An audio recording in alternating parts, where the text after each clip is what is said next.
নমস্কার, কেমন আছেন আপনারা সকলে? আবার একটি নতুন ভিডিওতে আপনাদের সাথে দেখা করতে চলে এলাম। কতদিন হলো খুব গরম আমাদের এখানে, প্রায় 40 ডিগ্রির কাছাকাছি গরম। তো সেরকম কিছু রান্নাও হচ্ছে না, খাওয়াও হচ্ছে না। তো আজকে বলেছিলাম মাকে একটুখানি বাজার থেকে চিকেন আনতে। তো সকাল, সকাল মা বাজারে গিয়ে চিকেন নিয়ে এসে পড়েছেন। তো সেটাকে ধুয়ে পরিষ্কার করে রেখে দিয়েছে। তো চলুন দেখাই তার রেসিপি আপনাদেরকে।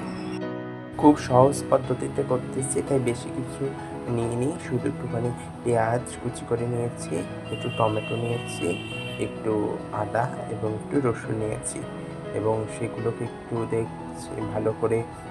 পেঁয়াজটা একটু বেটে নিয়েছি, কিছুটা বেটেছি, কিছুটা আবার রেখেও দিয়েছি। আদাটাকে বেটে নিয়েছি এবং রসুনটাকে কিছু কোয়া এমনি রেখে দিয়েছি, ওটা পরে তেলে দেবো।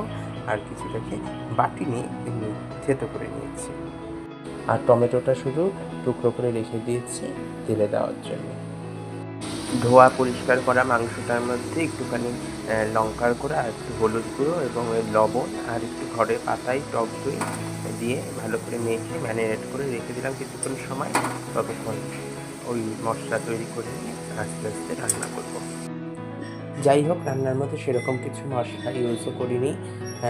শেষে একটুখানি মিট মশলা ইউজ করেছিলাম। আর পরিমাণ মতন যদি আপনাদের মনে হয় তাহলে জল দেবেন, আর যাদের মনে হবে না দেবেন না। দিয়ে কিছুক্ষণ ফুটিয়ে নামিয়ে নিয়েছি।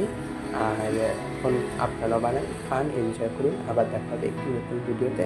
পাশে থাকবেন, সাথে থাকবেন এবং পারলে একটুখানি ভালো লাগলে সাবস্ক্রাইব করে যাবেন এবং এগিয়ে যেতে সাহায্য করবেন। ধন্যবাদ, টাটা, বাই।